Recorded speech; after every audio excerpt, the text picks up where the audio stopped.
Good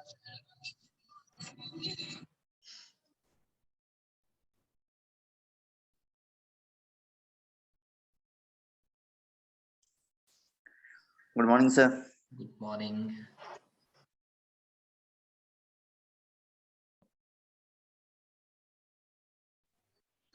Good morning, sir. Good morning, Nitesh. Good morning, sir. Good morning, sir. सबको good morning.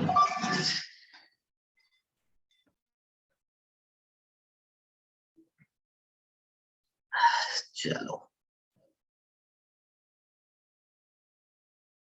ओ आज 7 तारीख है ना।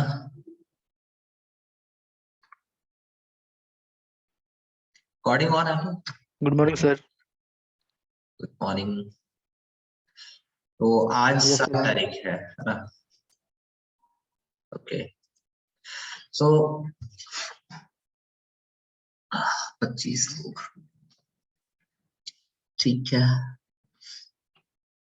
ऑलमोस्ट सारे ऑनलाइन वाले लोग आ गए। करमचंद महतो,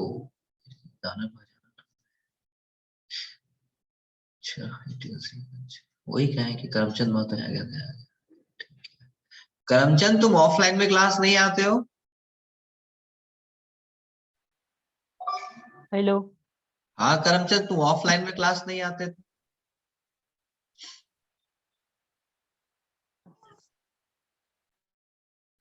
नहीं पता क्या, उसको खुद आंसर पता नहीं।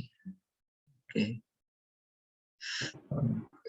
तारीफ राकेश महतो, ओके विकास। चलो,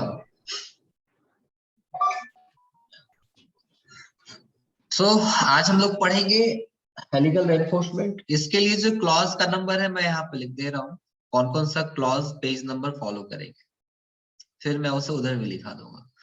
तो हेलिकल रेनफोर्समेंट के बारे में आप जाएंगे पेज नंबर 70। सबके पास कोड अवेलेबल है? सबके पास कोड अवेलेबल है? तो Yes, sir.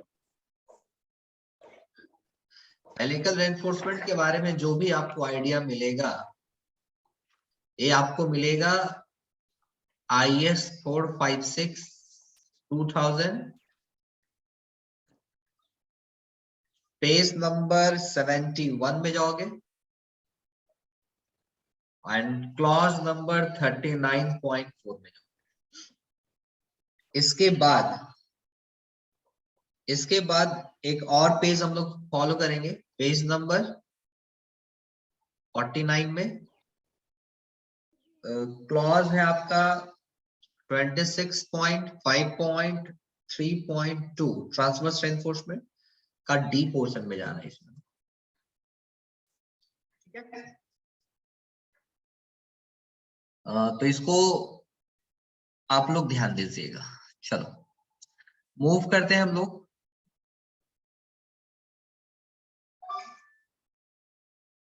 एक बार डिसएडवांटेज कर दिया। चलो, तो पहले मैं मूव कर जाता हूं क्लॉज के तरफ। पेज नंबर ये कितना है, 70 होगा ना, 71। तो पेज नंबर 71 में जाएंगे। क्लॉज नंबर मैंने बोला था 39.4 जाने के।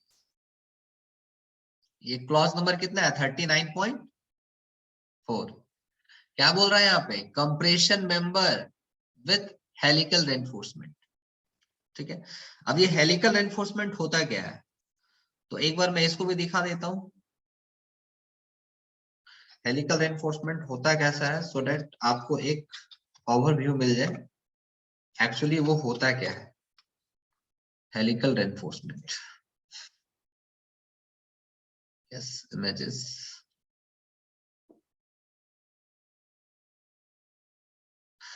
चलो, स्क्रीन दिख रही है हमारी? Yes, sir. तो ये जो आपको दिख रहा है, दिस इज हेलिकल रेनफोर्समेंट। दिख रहा है? दिस इज योर लॉन्गिट्यूडनल बार है आपका ये, और ये क्या है, this is your helical reinforcement. Clear है? तो ये आपका कैसा है, हेलिक्स टाइप का है, देख रहे हो, ये हेलिक्स टाइप का ऐसे ऐसे स्प्रिंग टाइप का मुड़ा हुआ है, दिख रहा है? तो ऐसे भी आप कंस्ट्रक्शन में जितने सारे सर्कुलर कॉलम आप इस तरीके से वहां पे ऑब्जर्वेशन आप कर सकते हो। यहाँ पे एक चीज ध्यान से देखना, ये जो आपका हेलिक्स रेनफोर्समेंट है, इसके अंदर में आपका लॉन्गिट्यूडिनल रेनफोर्समेंट है ना, तो इस चीज को ऑब्जर्व करना सही से। चलो, तो इसकी डिजाइनिंग हमको करनी है आज। तो इसकी डिजाइनिंग के लिए जैसे प्रीवियस जो हम कॉलम डिजाइन कर रहे थे, उसमें आपको पीयू का वैल्यू दिया हुआ था, है कि नहीं? PU value is given, you have to calculate what, area of concrete and area of steel, यही निकालते थे हम लोग। और उसके लिए रिलेशन मेरे को क्लॉज 39.3 में दिया हुआ था। क्या रिलेशन था वो? PU is equal to 0.4 FCK into AC plus 0.67 FY into AS, ये रिलेशन था। इस रिलेशन से हम लोग निकालते थे, ये नो। और हमको एक रिलेशन और पता था, gross area is equal to area of concrete plus area of steel, ये नो। और हमको ये भी पता Yes, था sir. कि जो टोटल स्टील है हम लोग कितना 0.6% से लेकर के कितना 8% से लेकर के 6% के बीच में ले एज्यूम कर सकते हैं स्टील की, ये नो। तो ये सोची स्टैंडर्ड की जो हम लोग पहले कर दिए थे। अभी ये थोड़ा सा ट्विस्ट हो गया कि हमको अगर आपको हेलिकल डिजाइन करना है तो हम किस तरीके से डिजाइन करेंगे। तो पहले हम लोग रेफर करते हैं सारे चीज को, क्लॉज से लेकर के पहले कोड को देख लेते हैं, कोड में क्या मेंशन है, आप इसको कॉपी में लिख लेंगे अपने इसी के अकॉर्डिंग। तो आपका कोड बोलता है clause number 39.4, the strength of compression member shall members with helical reinforcement satisfying the requirement of 39.4.1 shall be taken as 1.05 times of a strength of the similar member with lateral ties। Objective question आपका यहाँ पे बन गया। ये क्या बोल रहा है कि आपका जो हेलिकल रेनफोर्समेंट है, आपका जो हेलिकल रेनफोर्समेंट है, जो स्ट्रेंथ निकल के आता, इससे पहले हम लोग लेटरल टाइज को डिजाइन किए थे, लेटरल टाइज को डिजाइन किए थे ना हम लोग पीयू वाले फॉर्मूला से। क्या होता था 0.4, जो फॉर्मूला आपका निकल के आता था कि IFCK into AC plus 0.67 FY into AC, यही था ना, ये लेटरल टाइज के केस में था, ये सुनो। लेकिन बोलता है कि हेलिकल रेनफोर्समेंट के केस में ये कितना टाइम ज्यादा हो जाता है, ये कितना टाइम ज्यादा हो जाता है 1.05 टाइम्स। मतलब कितना परसेंट, मतलब कितना परसेंट स्ट्रेंथ हमको ज्यादा मिला अगर मैं हेलिकल रेनफोर्समेंट यूज करता हूं तो 5% ओनली, ये सुनो, 5% ज्यादा स्ट्रेंथ मिला ना मुझे। लेटरल टाइज में तो ये है ही मेरे पास फॉर्म, ठीक है।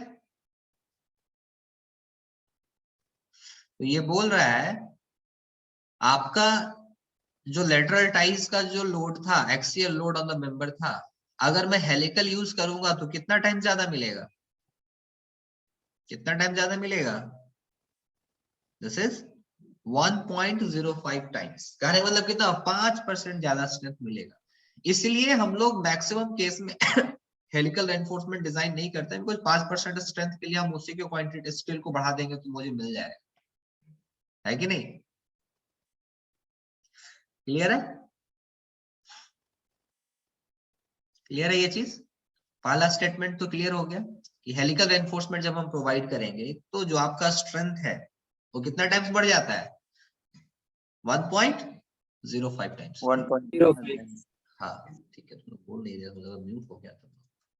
चलो नेक्स्ट पॉइंट क्या बोल रहा है, नेक्स्ट पॉइंट बोल रहा है the ratio of the volume of helical reinforcement to the volume of core shall not be less than 0.36 AG by AC minus 1 by FCK by FY। AB condition को satisfy करना चाहिए सारा चीज, ठीक है, इसको हम लोग लिख लेते हैं, नोट्स बनाते चलना। तो ये क्लॉज रेफर करेंगे, और प्लस हेलिकल के लिए जैसे लेटरल टाइज के लिए पिच हम लोग निकालते थे, यहाँ भी हम लोग पिच निकालेंगे। अब वो पिच कैसे निकालते हैं उसमें थोड़ा कॉन्सेप्ट सेटिस्ट उसको देखेंगे हम लोग आज की क्लास में। चलिए तो हम लोग चलते हैं, ये चीज तो क्लियर हो गया कौन सा क्लॉज फॉलो करना है, कौन सा पेज फॉलो करना है। तो पेज नंबर 71 में आपको कंप्रेशन मेंबर में जाना है, क्लॉज नंबर 39.4। क्लियर है? चलिए इसको हम नोट्स के टर्म में लिख लेते हैं, नोट्स के टर्म में लिख लेते हैं। ओके चलिए, तो आज का जो मेरा क्लास है हेलिकल रेनफोर्समेंट के ऊपर है।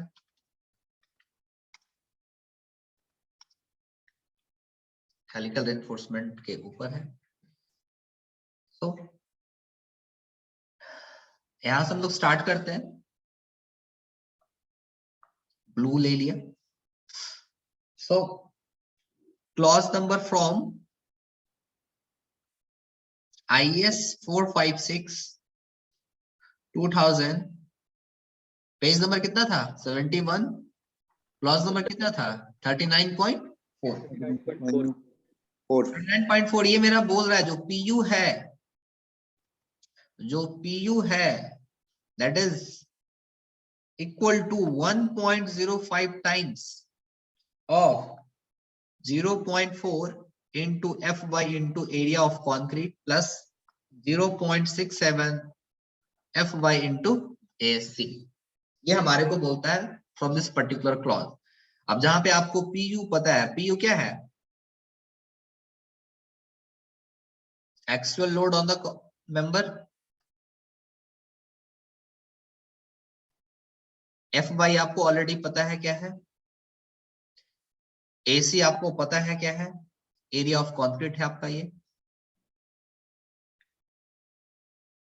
Area of concrete. AC आपका क्या है, एरिया ऑफ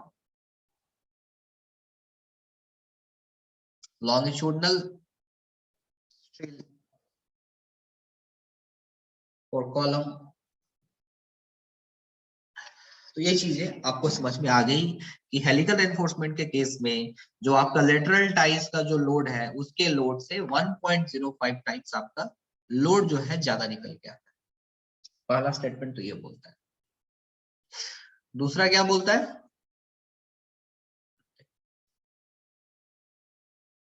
दूसरा बोल रहा है, this one is first point.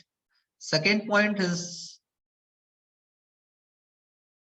Mention that clause number अगर मैं बोलूं तो क्लॉज 39.4.1 ये क्या बोल रहा है? The ratio of volume of helical enforcement, the ratio of volume of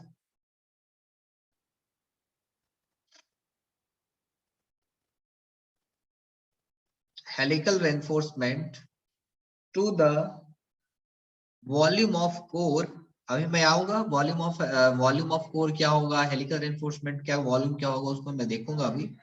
so volume of core this is equal to what 0.36 into, अच्छा that is not equal to of the course shall not be less than, shall not be less than मतलब ये कम नहीं होना चाहिए, ज्यादा होना चाहिए। तो इक्वल टू होना चाहिए, shall not be less than 0.36 into AG by क्या है AC minus 1 into FCK divided by FY। ठीक है, तो ये बोल रहा है कि क्लॉज नंबर जब हेलिकल रेनफोर्समेंट की हम डिजाइन करते हैं तो जो वॉल्यूम ऑफ हेलिकल रेनफोर्समेंट है to the volume of core, ये जो रेशियो है ये ज्यादा निकल के आना चाहिए, इक्वल टू निकल के आना चाहिए। किसका? 0.36 AG by AC minus 1 into FCK by FY। Clear है? ये कोड का लैंग्वेज मैंने यहाँ पे लिख दिया है। अब इसको थोड़ा फिगर के द्वारा समझ लेते हैं एक्चुअली ये बोलना क्या चाह रहा है। ठीक है, तो मैं फिगर ड्रॉ कर रहा हूं यहाँ पे। मुझे सर्कल चाहिए,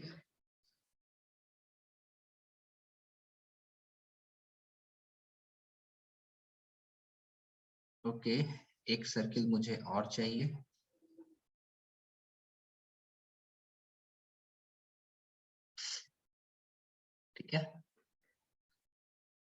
अब इसके रिस्पेक्ट में मैं कॉलम को भी डिजाइन कर लेता हूं थोड़ा।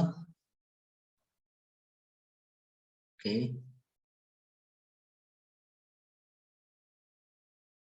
ठीक है, चलिए फिर यहां से मैं एक लाइन भी ले लेता हूं। अगर इसके कंपैरिजन में मैं जाऊंगा तो एक लाइन मैं यहाँ पे लिया,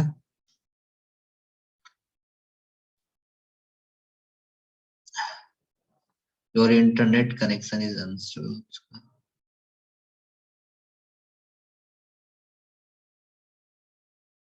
ठीक है, एक मैं इस एक्सेल में ले लिया। चीजों को ध्यान से देखना, इसका डायग्राम थोड़ा सा कॉम्प्लिकेटेड है। अरे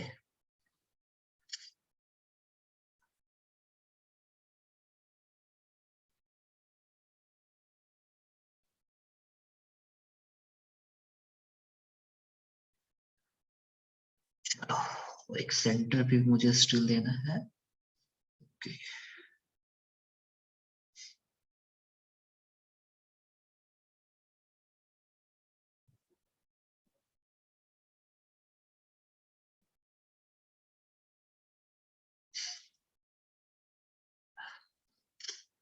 चलो ये चीज क्लियर है। तो अभी मैं बस एज्यूम कर रहा हूँ फॉर योर इंफॉर्मेशन, मैंने हेलिकल, अभी मेरा कैसा सर्कुलर है, सर्कुलर है ना, तो सर्कुलर सेक्शन में मिनिमम रेनफोर्समेंट कितना दे सकते हैं हम लोग? सर्कुलर के लिए मिनिमम रेन 6 दे सकते हैं। 6 तो मैं 6 स्टार्टिंग में यहाँ पे 6 ही मान रहा हूँ, ठीक है। तो एक मैंने यहाँ पे दे दिया 1, फिर ये सेंटर पे दिया 2, this one is 3, this one is 4, एक 6 कहीं भी ऐसे डाल देता है, ठीक है। तो इसके क्रॉसपॉन्डिंग में देखो, ये जो स्टील है ना, ये जो स्टील मैं प्रोवाइड किया हूँ रेड वाले के केस में, थोड़ा सा मैं इसे हटाता हूँ, लिया स्मॉल,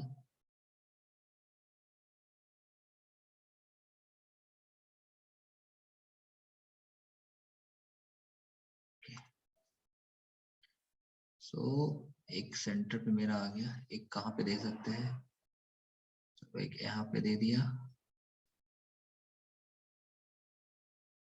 एक यहाँ पे दे दिया 4,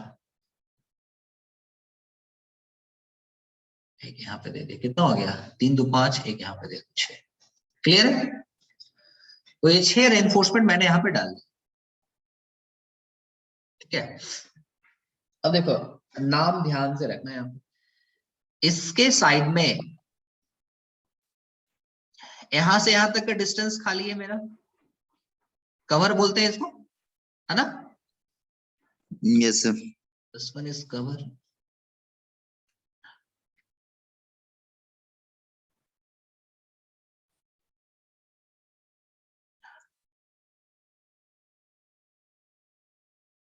दिस वन इज कवर। इसको मैं बोलता हूं ई, क्या बोल देता हूं, ये मेरा ई है। और यहां से यहां तक के डिस्टेंस को, ठीक है, यहां से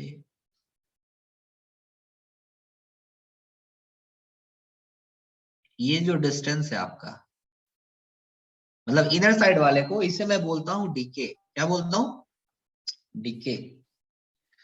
और ये टोटल है, दिस इज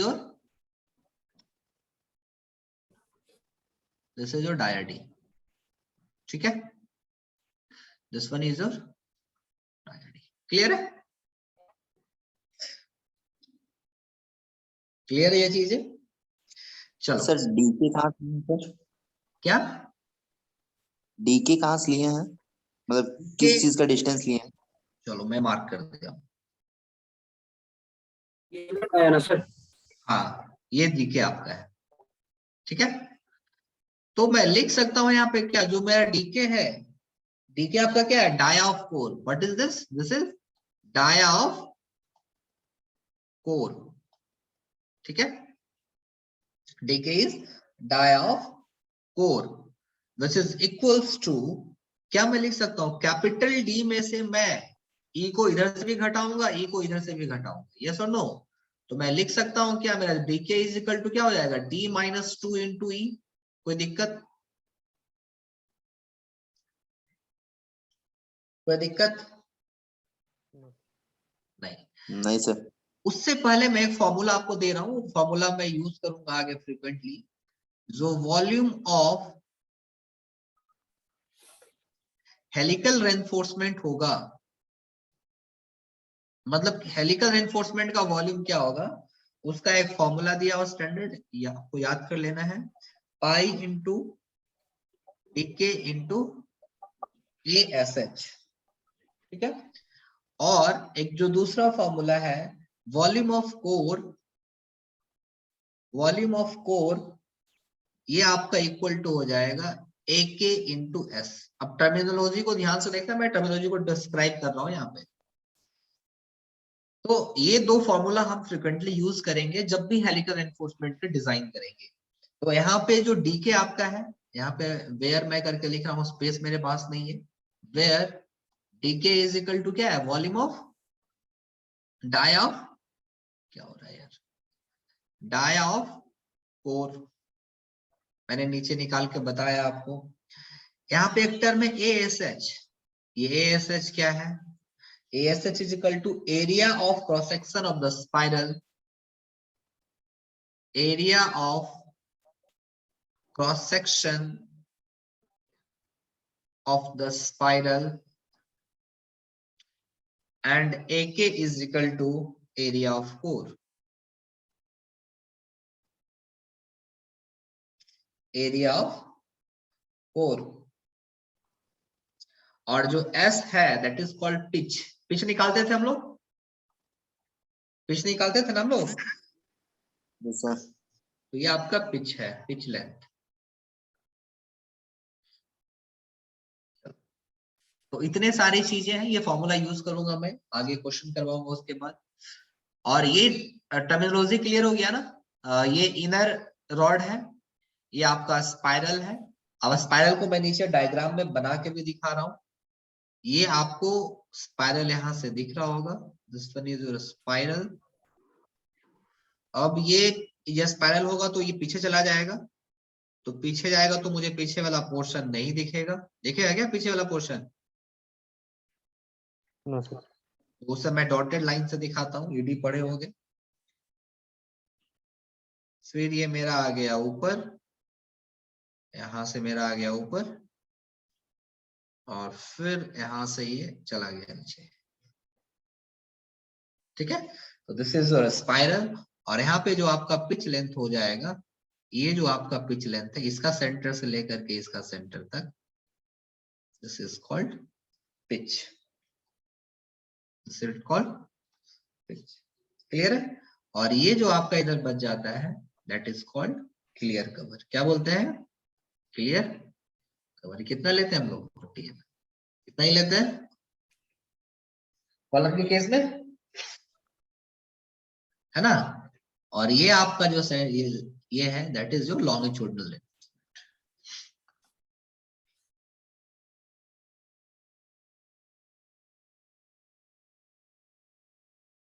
क्लियर है? Figure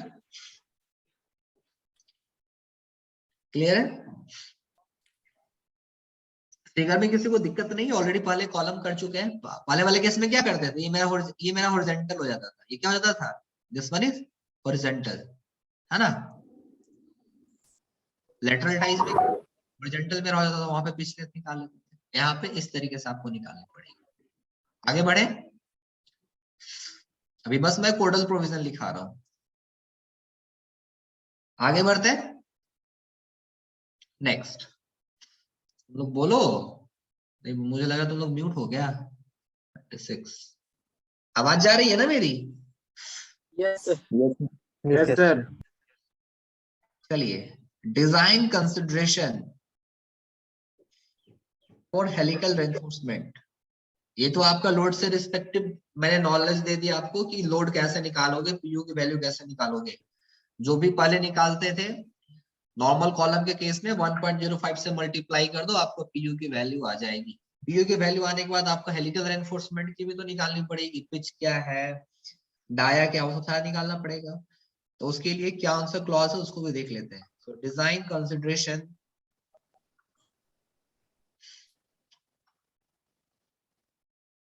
for helical reinforcement, design consideration for helical reinforcement,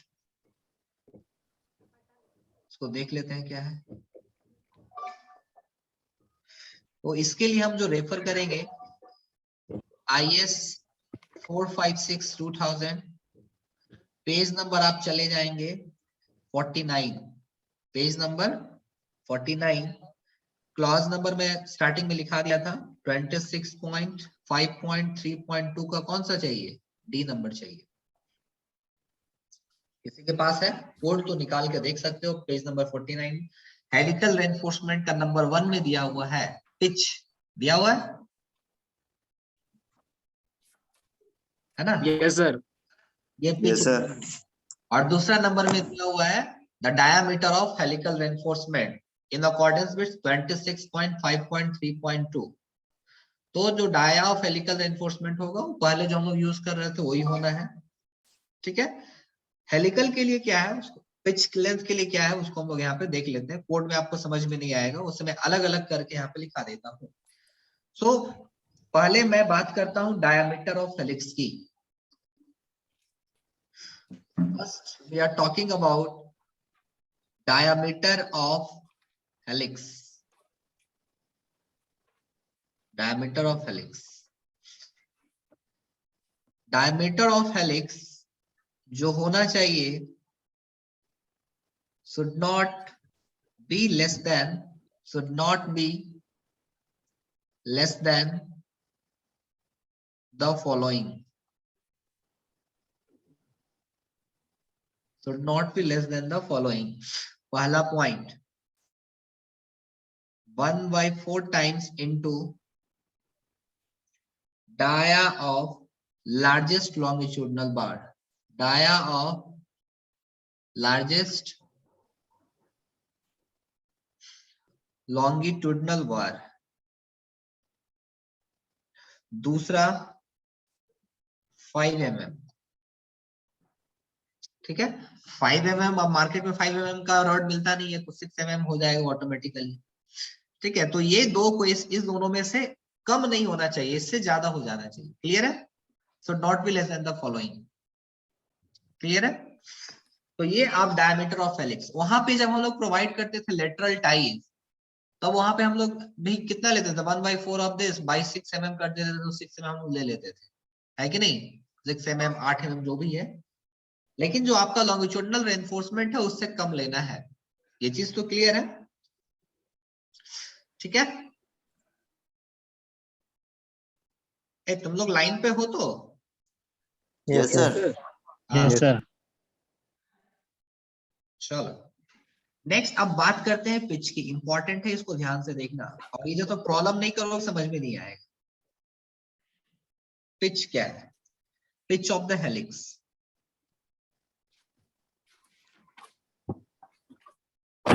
pitch of the helix. Mute कर लोगे, जब मैं बोलने बोलता हूं तुम बोलते नहीं हो। तो आप कोड अगर पढ़ोगे ना तो बहुत लेंदी लैंग्वेज लिखा हुआ है, आपको थोड़ा समझ में नहीं आएगा। मैं ऐसे सिंप्लीफाई करके लिख देता हूँ। पिच निकालने के लिए वी हैव 2 केसेस, वहां पे 2 केस दिया हुआ है, दोनों केस को मैं अलग अलग डिस्कस करता हूँ। केस 1, केस 1 में बोलता है आपका पिच जो होना चाहिए 75 mm होना चाहिए, या दूसरा आपका जो पिच होना चाहिए 1/6 ऑफ डाया ऑफ कोर होना चाहिए, और इसमें से जो सबसे कम होगा मैं उसे लूंगा। Laser of these two, laser of these two। Case 2, case 2 मेरे को ये बोलता है या तो 25 mm लूंगा, तो 25 mm, या 3 times into dia of helix लूंगा, into डाया ऑफ हेलिक्स लूंगा। इसमें से जो बड़ा होगा इसमें से जो बड़ा होगा ग्रेटर ऑफ दीज टू, उसे मैं ले लूंगा। पिच यही बोलता है। तो मान लेते हैं, लेट्स से फॉर एग्जांपल यहां से मेरा केस ए से मेरा मान लो कि 75 आया, लेजर ऑफ दिस टू, और इसमें से ग्रेटर ऑफ में से मान लो मेरा 25 आया। तो जो आपका जो पिच लेंथ होगा वो कितना होगा? 75 से 25 के बीच में आप कुछ भी ले सकते हो। आपको एक रेंज मिल जाए, एक केस 1 से आपको रेंज मिलेगा लेजर ऑफ दिस टू, और एक केस 2 से मिलेगा। तो जो आपका पिच लेंथ होगा वो आपका इन दोनों में से आपको एक रेंज मिल जाएगा, उस रेंज में आप कुछ भी ले लो। क्लियर है? क्लियर है ये यस चीज? सर। चलिए, तो अब इसको मैं तो लिखा दिया, ये सारे कोडल प्रोविजन है, ये मैंने कोड को यहाँ पे मैंने लिखा दिया स्टार्टिंग से। हेलिकल रेनफोर्समेंट की डिजाइनिंग में पहले क्या करेंगे, आपको क्लॉज चले जाना था 9.4 में। वो बोलता है कि आपका जो भी नॉर्मल लेटरल टाइज के रिस्पेक्ट में जो भी पीयू था उसका 1.05 टाइम्स आपका जो लोड है स्ट्रेंथ बढ़ जाएगा, स्ट्रेंथ बढ़ जाएगी 5% से। और सब सारे टर्मिनोलॉजी को मैंने डिस्कस किया। फिर जो हेलिकल रेनफोर्समेंट का जो डिजाइन कंसिडरेशन था उसके लिए क्लॉज 26.5.3.2 का डी में जाएंगे, आपको सारा चीज मिल जाएगा। उसमें जो पिच है केस 1 में 75 mm और 1/6 ऑफ डीके आपका क्या है? डाया ऑफ कोर है। और केस 2 में 25 mm और 3 times of dia of helix. अब डाया ऑफ हेलिक्स आपको कहां से मिल जाएगा? यहाँ से मिल जाएगा। डायमीटर ऑफ हेलिक्स आपको कहां से मिल जाएगा? इस पर्टिकुलर से मिल जाएगा। तो इसका 3 टाइम्स 25 mm और डाया ऑफ कोर आपको निकालना पड़ेगा। डाया ऑफ कोर कैसे निकालोगे? D - 2 × E, यस और नो? आप यहां से निकाल लेना। चलो एक क्वेश्चन करते हैं फिर उसको समझते हैं। क्वेश्चन लिखिएगा, क्वेश्चन सॉल्व करना, ट्राई करना इसको। ये क्वेश्चन सब अभी कोई आके पूछा था डिपार्टमेंट में कि सर सर्कुलर वाला भी दिया हुआ है, समझ में नहीं आ रहा, तो वो क्वेश्चन इस तरीके से बनेगा। तो design helical reinforcement, design helical reinforcement for a column of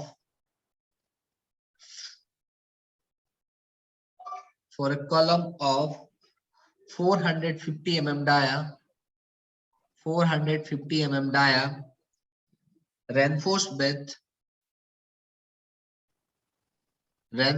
with 6 bar of 20 mm dia.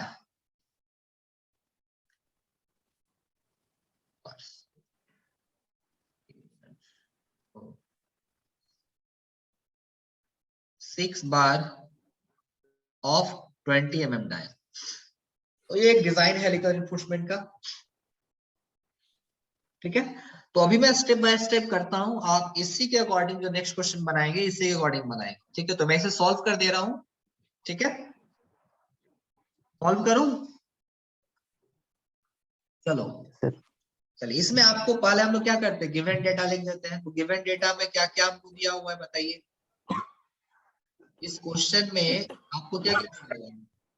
Dia दिया हुआ है ना? सो डाया ऑफ कॉलम कितना दिया हुआ है?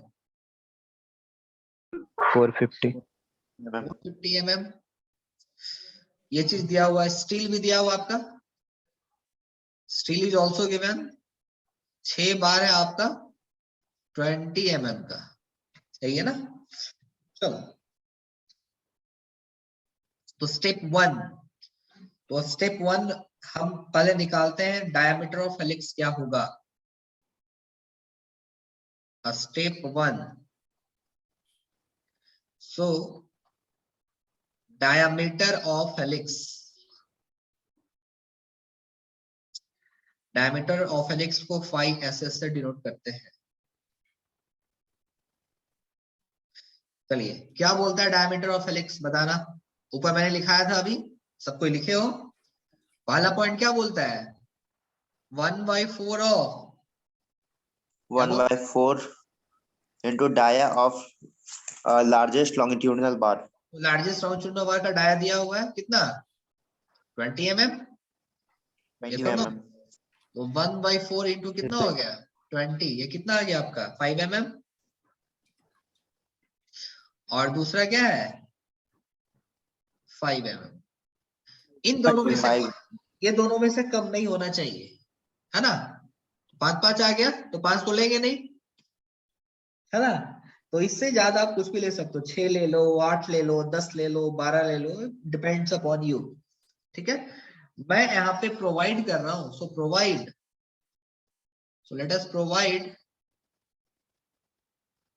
so let us provide dia of helix equal to 8 mm provide कर सकते हैं डिजाइनिंग हम कर रहे हैं आप 6 mm ले सकते हो 10 mm ले सकते हो डिपेंड्स अपॉन यू क्लियर है आगे बढ़े दूसरा Yes, स्टेप क्या बोलता है सेकंड स्टेप पिच मैं निकाल लेता हूँ पिच लेंथ क्या है पिच क्या है पिच में केस 1 क्या था बताना केस 1 क्या Case था 1 the 75 75 है 1/6 of decay. और दूसरा 1/6 into डे है ना पर अब आपको डीके निकालना पड़ेगा सो डीके इज इक्वल टू क्या होता है d - 2 into e क्या सुनो तो d का तो वैल्यू 40 है e का वैल्यू कितना लेते हैं क्लियर कवर कितना लेता है कॉलम में 40 लेते हैं 40 लेते हैं ना तो ये कितना आ गया आपका 80 370 आ गया yes or no so 1/6 into 370 कितना आ गया ये कैलकुलेट करो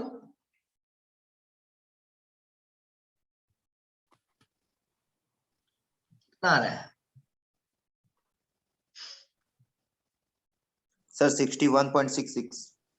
61.66 mm इसमें से क्या आपको लेना है मिनिमम लेना है या मैक्सिमम लेना है मिनिमम मिनिमम लेना है तो यहाँ पे हम कौन सा वैल्यू अडॉप्ट करेंगे ये वाली 61.66. 61.66 चलिए केस 2 में आते हैं केस 2 क्या बोलता है केस 2 में 25 mm लो या फिर कितना लेना है 3 times into dia of helix yes or no ये कितना हो जाएगा dia of helix मैंने कितना प्रोवाइड किया 8 एक प्रोवाइड किया ऊपर अभी ये टोटल कितना आ गया यस सर 24 तो यहाँ से हम कितना ले लेंगे 24 mm ले लेंगे मिनिमम लेना है इसमें से मिनिमम लेना मैक्सिमम लेना है इसमें Maximum, sir. मैक्सिमम तो दिस इज 25 सो हमारे पास एक रेंज आ गया पिच निकालने के लिए हमारे पास एक रेंज आ गया ये रेंज क्या है 25 से लेकर के 61.66 mm तक ठीक है यही रेंज मेरे पास आ गया तो हम यहाँ पे पिच या इज दैट एस तो यहाँ पे मैं एस की जो वैल्यू है हम एज्यूम कर लेते हैं 40 mm इस पेज में मैंने 40 mm ले लिया आप एज्यूम कर सकते हो 30 आप एज्यूम कर सकते हो 50 कोई इशू नहीं है मैं एज्यूम कर लिया हूं 40 mm ठीक है क्लियर है तो मैंने पिच लेंथ निकाल लिया डायमीटर ऑफ हेलिक्स निकाल दिया डाया ऑफ कोर भी निकाल दिया यस और नो निकाल दिया यहां तक किसी को कोई डाउट है नहीं सर यहां तक सब क्लियर है चलिए तो नेक्स्ट स्टेप में हमको क्या करना है नेक्स्ट स्टेप में we are going to calculate dia of core ASH क्या है आपका व्हाट इज ASH आपका क्या है मैंने क्या लिखाया था